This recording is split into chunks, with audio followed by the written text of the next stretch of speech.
Howdy, boys and girls. How is everyone doing? Divisional playoffs are upon us. Postseason fantasy goodness is upon us. Some great games coming this weekend, starting today. Of the Bengals and the Titans. Derrick Henry back in the mix. The word is there will be no snap count. We hear this a lot.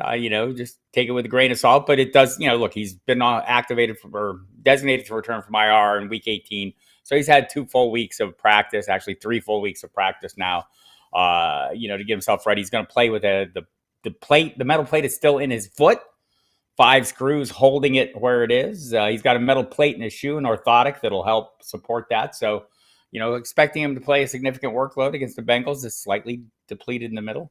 Seems like a good thing. Also, the Bengals, for their part, going up against the Tennessee defense, that's fairly tough, right? Especially against the run. So, maybe a little more opening for Joe Burrow and Jamar Chase and the boys to get something done on the outside. So looking forward to that. Saturday night, San Francisco 49ers traveling to Green Bay. It will be cold. No weatherman, but I will go out on a limb here and suggest it's going to be pretty chilly. We'll get into questions whenever you want to start rolling them in. I just want to kind of set the table and maybe we'll talk about what's going to be going on in the future on this very channel, in the coming weeks and months as we prepare for next season. But obviously some good plays in tonight's game on the Packer side. As always, we'll talk a little bit about that as we go through. Tomorrow, Sunday's games start out in the early window with the Rams at Buccaneers. And then we close it out with the Bills and Chiefs, which should be the premium game, the highest over-under of the weekend, 54.5 points. We love that as fantasy managers. Some reasonable prices on DraftKings and FanDuel for all these players. So easy to set some lineups and a wide range of options from the higher price down to the lower price. I love my tournament dart tosses, so have some of those standing by. So I guess we'll start out with the games themselves, and I'm going to get into some of the things we're going to look at in the weeks ahead in the off season too. And if you have any suggestions, would love to hear what you have in mind. What you'd like to see. We're working on some things. I'll tell you right now. Let's start out by saying we're working on some things. We'll bring in some guests, some other fantasy experts, just some people who knowledgeable about the teams. Probably have my serious co-host Mike Dempsey jump in on occasion and do some things with us as well. So we'll start setting the table, and it's something we like to do. And Emil Cadlick and I were talking before this, maybe do team by team or division by division, go through the teams, look at, players we have our eye on, players on the radar for us, players who have fallen off the radar for us, discuss the coaching changes, pertinent changes, and probably do all that pre-draft and come back again and do it post-draft and talk about what's changed and talk about some of the things that I like to do. And we can talk about some of this today if you'd like, some of the things I like to do to prepare for every season. And, that list includes, first thing I like to do every year is I make this list of players who have disappointed me, because those are going to be values in the future, right? That's basically looking for future values, and also players who are injured, right? Because the big thing is so many of us draft with not really high end players, right? Players who are maybe, don't pay attention all year round, or aren't looking, or just dive in at the last minute. And some of the things we can do to leverage, especially if you're playing on, any of the major sites out there, they're lined up by ADP or lined up by last year's finish.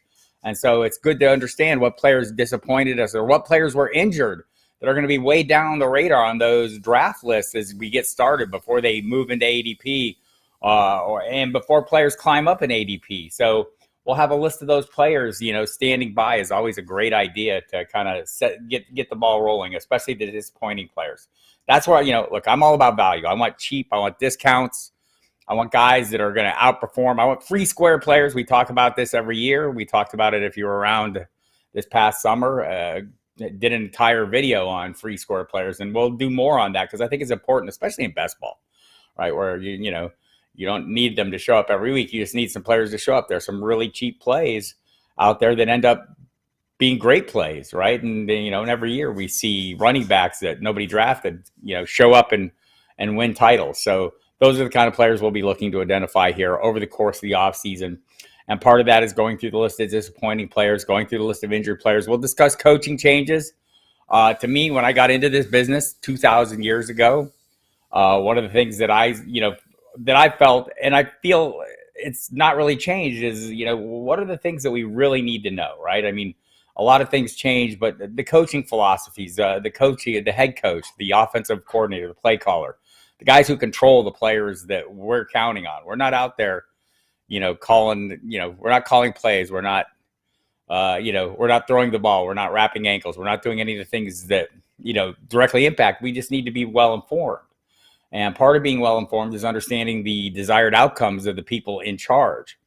And so we'll dig deep into that over the course of the off season as we do our team previews. And I think, as Emil and I discussed, we'll probably go through and do a team each time, and maybe we'll do multiple teams, see how much time we want to spend on each one, but try to get a feel for what kind of players are, who are the locked in players, who are the players that you need to have on your radar that maybe aren't there right now.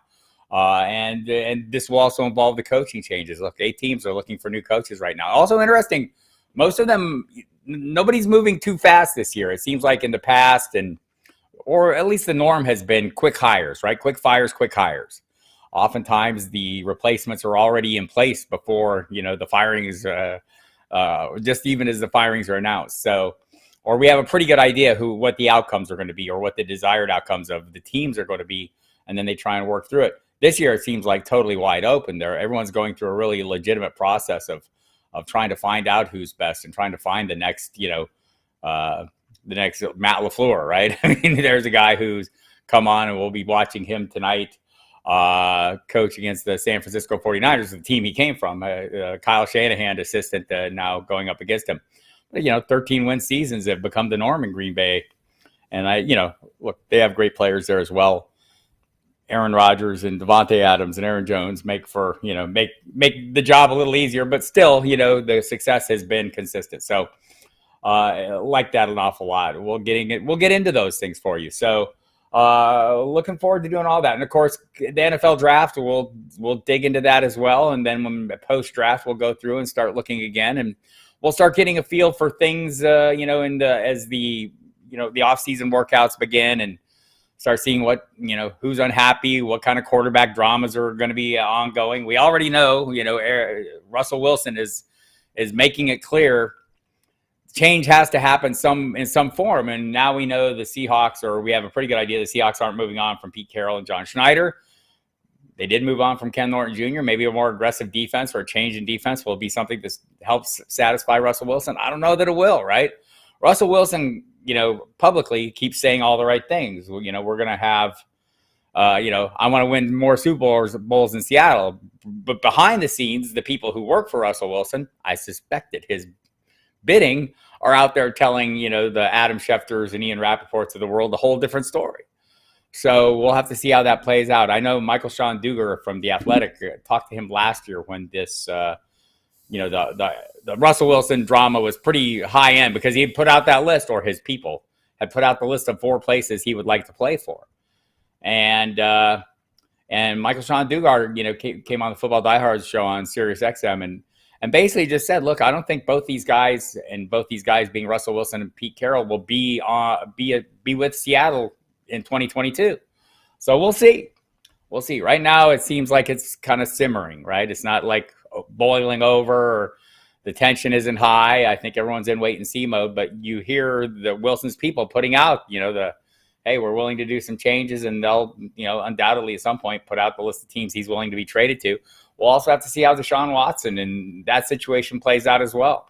Teams are going to be interested in him. I'd watch the Panthers myself, where the owner of that team, David Tepper, made his money by essentially being a gamble. He didn't do it by being timid or not aggressive. He did it by pushing the envelope. And when he bought the team, he said, I don't, at the time it was a 16-game season, I don't want to be an 8-8. I'm not here to be a 500, club. And I take him at his word. I think he does not want to be. And we've seen them, pushing, and we'll see what they do. Ben McAdoo now going to be the offensive coordinator there.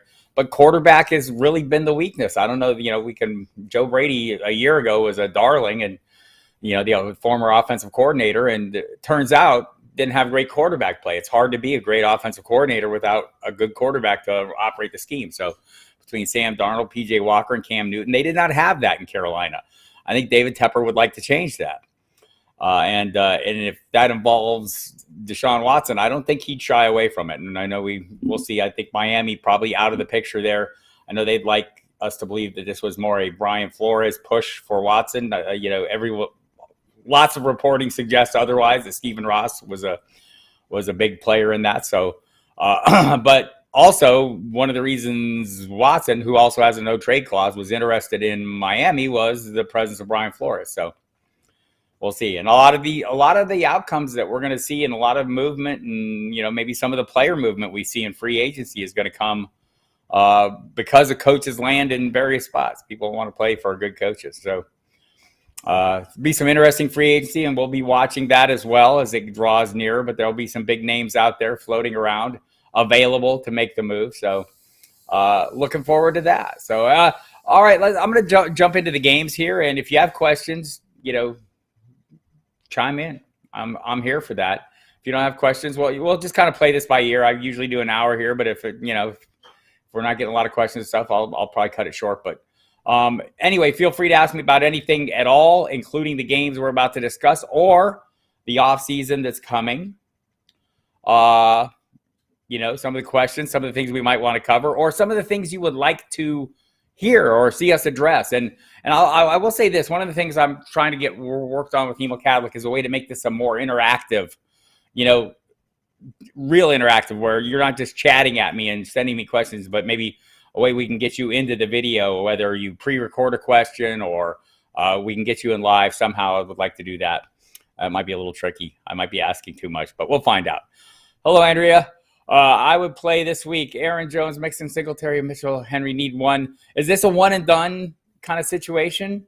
Where you're kind of depending on, is it a tournament or is this just like a straight DFS play? Because some of that matters, right? Like if you're doing a postseason tournament, a lot of people playing those where it's one and done. And you kind of have to pick players based on what your anticipated outcomes of the games become a bigger factor, right? Where you need to say, okay, I need to preserve some players. So you want to play, maybe lean a little more heavily on one division than the other, especially at the onesie position. So, I mean, just in a vacuum, so it's one and done, I'm guessing. So I'm probably playing Elijah Mitchell in a lot of my lineups. I'm kind of torn on what my expectations are for the Bengals Titans. Titans obviously favored 3.5 points. They're at home. It's understandable. Derrick Henry, I think, is going to play a big role. I'm always a little leery of guys coming off injury. I don't know why I'd be leery about anything related to Derrick Henry. So if I was ranking them, and I do think the Packers are moving on, so I might want to retain Aaron Jones. I have for me, Mixon, I mean, that's the tough part of the Tennessee defense. They're second against the run or second in rushing yardage. So Mixon coming off a not great game. We've seen him be great. We've seen him be not great this year. And part of that is that, the passing attack can take control for them, right? If they need to. I think they prefer to go with a run, but if it's not working, they're more than happy to throw the ball. And I think we saw maybe some foreshadowing of what's to come with some of the usage of Jamar Chase last week. Maybe not quite going full Debo Samuel, but a Debo light version. I think the Packers are going on. I think the Bills are going on, but I wouldn't be averse to playing Singletary. It's a good matchup. So I'd probably rank them Henry, Mitchell, Singletary, and then Jones and Mixon. I mean, Mixon. So again, kind of ambivalent on who's going forward in that. I'm picking. I'd like to say my heart tells me the Bengals, but obviously the Titans are the favorite. So, take that as you will. I think I'd stick with those other guys though. The Henry, Mitchell, and Henry, Mitchell, Singletary, and then see how it plays out. Look, I'm not against, Joe Mixon is a very good player. I just don't like the matchup that much. And Jones, I'd like to retain him. I'd probably play, Dillon in tonight's game over Jones, just because I think this is maybe look, it's winter, it's Green Bay. We're going to see that more going forward also. But just thinking they're going to rely on the run at some point in this game makes sense to me against a team where I think the game script, Packers are 6-point favorites, 47.5 point over under. So, I think the Packers might get out in front and lean heavily on the run. We've seen the volume be great for Dillon for quite some time now. So I'd probably do that. Derek, how do I feel about Cam Akers in Dynasty heading in the offseason? A hell of a lot better than I did before the playoffs, right? I think it's kind of interesting, I don't think we realize how remarkable what he's done is, right? I mean, just not just that he returned from a torn Achilles, but that he did it in 6 months. And also he seems to be, have all his explosiveness. He looks great. Buda Baker would say he has all that explosiveness, right? I mean, he looks like he's right back where he was. So I'd be looking to buy if anyone's interested in selling Cam Akers. I doubt anyone will be after that. And maybe that's kind of the downside of a good, solid finish. And hopefully he remains in the locked and upright position. No reason to believe he won't. He looks fantastic. I feel really good about him. I do have some shares of him in leagues, and I feel even better about those shares. So definitely won't be looking to move him at all. I don't know if I'll be looking to buy either, because I feel like the good showing at the end is just increasing the value. You're going to see his perceived value from those who already have invested is going to shoot up. They're going to feel really comfortable about having him, just like I feel really comfortable about having him. So yeah, I feel he looks great, right? And I don't think Sony Michel is a guy, or Darrell Henderson. Look, Darrell Henderson falls back down to number 3. He's designated return from IR. He won't this week, but if they keep moving, I don't know what kind of role he has. I think Akers is their guy. So, and we're already seeing that foreshadowed in the usage already, and is just off IR, 6 months off a torn Achilles, getting that kind of usage, and man, he looks fantastic. So yeah, I'm very excited about him.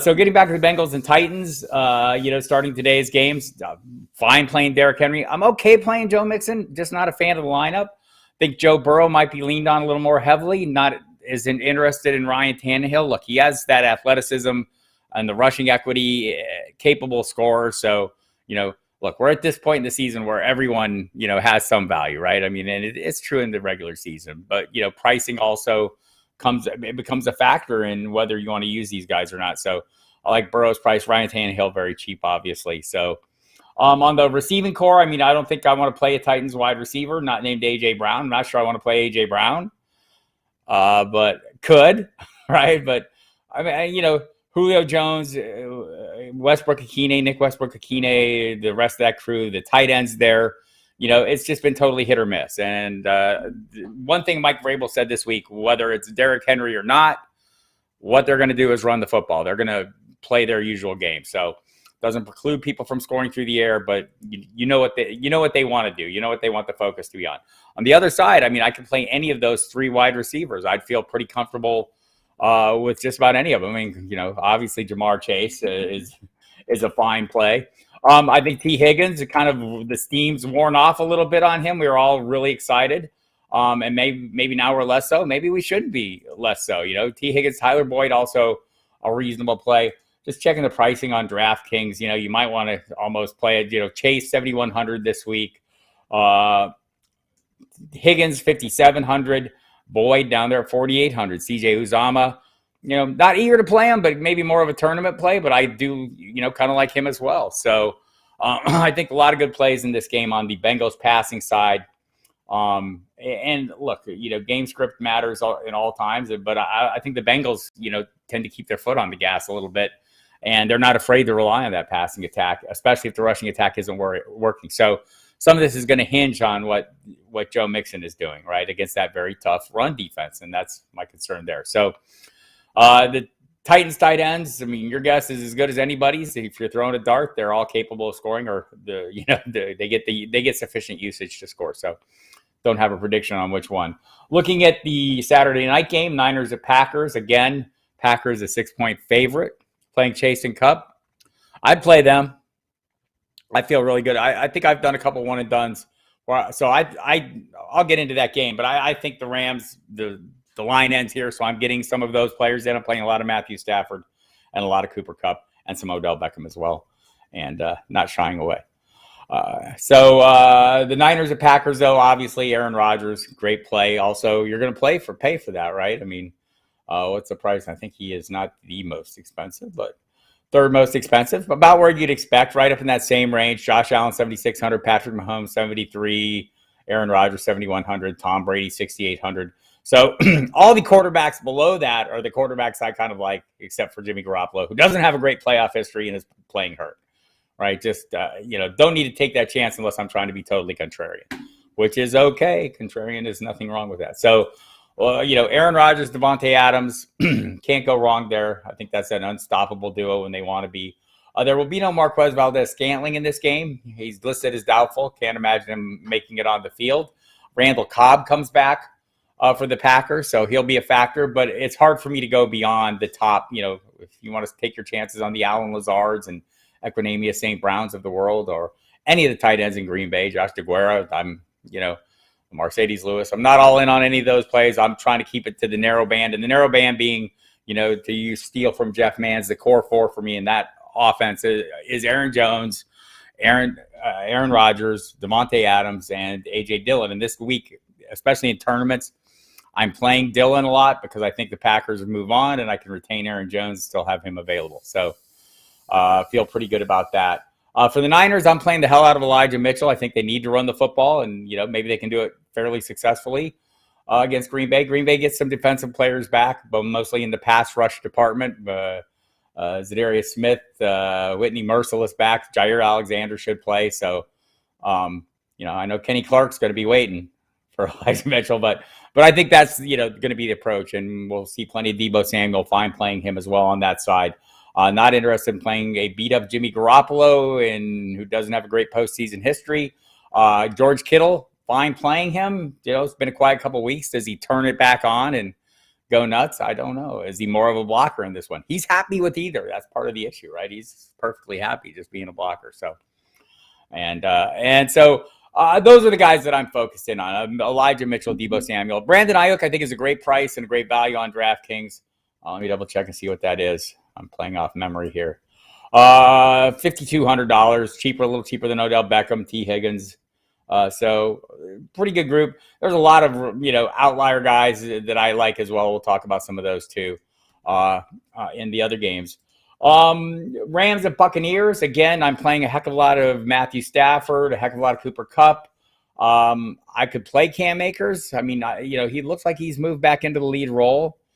It also seems like, Sony Michel will still have a role at the goal line, but, just the presence of both of them to me makes them a little bit riskier. Odell Beckham, obviously a touchdown threat.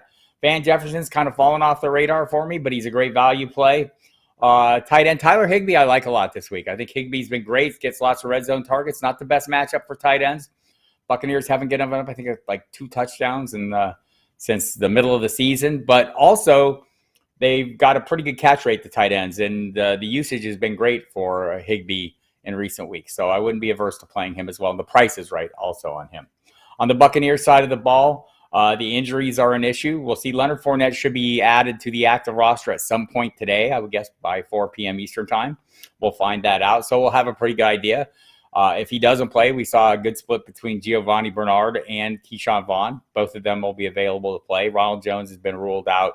Rashad Perriman's been ruled out. Cyril Grayson still dinged up. Didn't play last week with a hamstring injury. Did get on the practice field Friday. Maybe he gets a little run. I think you're taking your chances once you get past the top threats here. But I think any of these guys can do good. We'll talk a similar situation in Kansas City. By the way, the Buccaneers are 3-point favorites, 48.5-point over/under. Niners, Packers, it's a 47.5-point over/under. And it's going to be very cold in Green Bay. It will not be as cold in Tampa on Sunday. So Tom Brady, great play. The running backs of record, I think, are fine plays. Whether it's Keyshawn Vaughn and Giovanni Bernard, Leonard Fournette, look, I'm going to be a little leery, just like I have, some concerns about Derrick Henry. But, they've taken their time. They've been patient with him. This is an important time of year, but also they realize they've got to go forward, or they have an opportunity to go forward, and they don't want to, put people at risk. Well, maybe Bruce Arians does if you listen to Antonio Brown. But I'm going to stick with the primary guys here. Whoever the running back is, or the primary running backs are, I'm okay playing. Gronk, I'm fine playing. I think it's a reasonable matchup. Mike Evans, fine playing. Once you get past there, it seems a little risky. Tom Brady, of course, also a fine play any given week. Even with a limited set of targets, he turns out to be pretty damn good. So we'll go on to the Bills and Chiefs in Kansas City. Chiefs have 1.5-point favorite.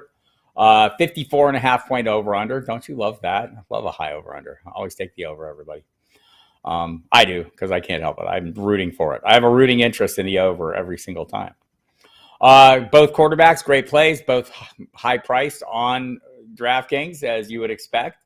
Devin Singletary, I think, is a solid play at running back. The Chiefs not that great at stopping running backs, and Singletary has taken the load. The problem for me, you say he's not really sharing right now. He's not, except he is, because we all know that Josh Allen is a great ball carrier, right? And a factor in the end zone, or in the red zone at least. Isaiah McKenzie, we saw get some carries last week too. Interesting usage for him as well. But Singletary, I'm fine playing. You're also going to have to pay for him. I mean, it's not exorbitant. It's $5,900, but he's the fourth highest priced running back on DraftKings, just above Elijah Mitchell. Leonard Fournette comes in at $5,700. Cam Akers, $5,500.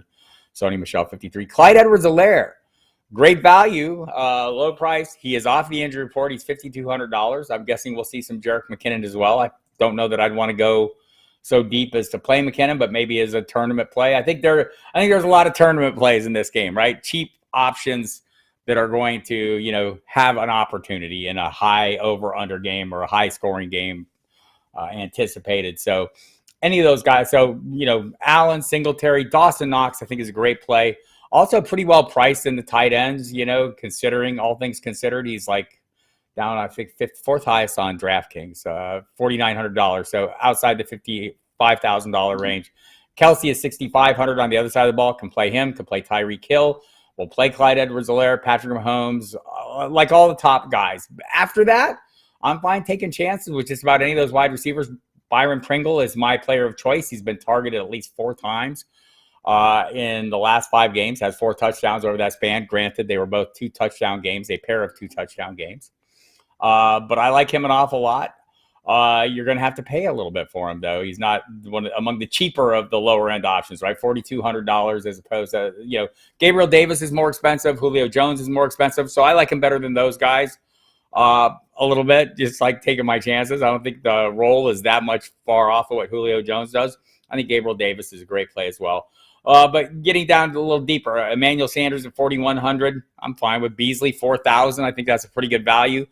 Maybe people will be shying away after a 1-target game last week, or not a great game. Mecole Hardman at $3,900. I think he often has a reasonable enough role. So DeMarcus Robinson, I think we get down that range. I'm not as interesting. Isaiah McKenzie, $3,500. A reasonable dart toss play. So a lot to like here. Do I think Darrell? I'm not sure he does. I mean, he's listed as questionable. They seem to have enough talent in the backfield. I'm not sure why they'd really want to push him if he's even close. He did make it on the practice field on Friday, so he has a chance. But with Edwards-Helaire fully healthy and Jerick McKinnon kind of turning into a thing, right? I think Jerick McKinnon's turning into the player that I thought he might be when he went to San Francisco, right? He just definitely an asset in the passing attack. So I don't know how much Williams plays, if he plays at all. Last week, what was it, 8 snaps? The toe was clearly an issue. So my guess is they'll try and dial back on him a little bit. So there we have it. So I'm gonna cut it off for today. Probably here, unless you have more questions, jump in. I'm not rushing off, but kind of gone through the material here. Happy to stick around, but also, we'll kind of plan some things out going forward. Would love to have any feedback you have. Put it in here. Email me at bob@footballdiehards.com. Send me a tweet about it, and we'll try and work in what you want, because we want to make this a fun experience for you all off season long. Look, the NFL, I call it a 365-day-a-year reality show. I love the off season intrigue this time of year, the ultra season, not the off season. It's a great time of year. We can get a lot done. You can do a lot of groundwork that gives you an edge on the competition, and I love that part of fantasy football almost as much as the season. This is the part that makes us, that makes champions. What defense would I play? I probably would. I'm guessing I would play Green Bay's defense. Just, generally trying to pick on quarterbacks. So that'd probably be the point I go. But one thing on this, especially in the one and done tournaments, be careful with your onesie positions, right? So if you started out playing an AFC defense, you might want to consider sticking with the AFC. Same with quarterbacks. I tend to do that just so I have the full range, or at least at this point, make sure you have someone available on both sides of the ball as we head into the championship. You don't want to get caught in the Super Bowl without a quarterback. You can probably survive without a defense, but, it's something to keep in mind. And if you play kickers, same thing there. Tight ends as well, the onesie position, you can kind of make up a little ground. Teams, use other tight ends enough, but, it's not ideal to be caught short at any of the onesie positions because you jump back and forth between divisions, which is fine. Just pay attention to it and know at some point you're going to need players available at every position, including defense at the end. So Green Bay is my ideal play if you need to stick in the AFC. Might go with the Titans. I mean, there'll be opportunities there. So, I think the Rams are, probably a reasonable play because I don't think they're going on, but I'm not sure Tom Brady makes enough mistakes for me to get excited about it, Andrea. So there you have that. But anyhow, hit me up, comments, tweets, email, bob@footballdiehards.com if you want to, chime in on what you'd like to see us address in the coming weeks. Emo has some great ideas, how we can present the information, and again, want to try and get you guys involved and a little more interactive than just you through the chat. Maybe try to figure out ways to get you get your questions in a more interactive way, so we can actually have a little more of a conversation than me just answering your questions. But that's for future weekends. I hope you enjoy your divisional title weekend. I love the playoffs, right? I mean, all year long we're racing to watch all the games, and I don't get a chance to really until after the fact to watch the games in real time and see how they're playing out. It's fun during the divisional playoffs to watch how the strategy plays out, the ebbs and flows of the game. That's kind of hard to follow when you're watching, all the games on Red Zone at any given time or whatever. So, or trying to watch them hurriedly and replay in the fast modes or whatever, the abbreviated modes. So it's just fun to watch games in real time and see kind of how they play out. It's a little bit of a different perspective, and I really enjoy this time of year. I enjoy the slowdown. I'm not going to lie. I like it when it slows down. And that's part of the off season. So I'll look for you all. Watch the Twitter feed to find out when we'll do it again. May well do it again next week and see what we come up with. But until then, good luck and have a great divisional playoff weekend, everybody. Thanks for coming.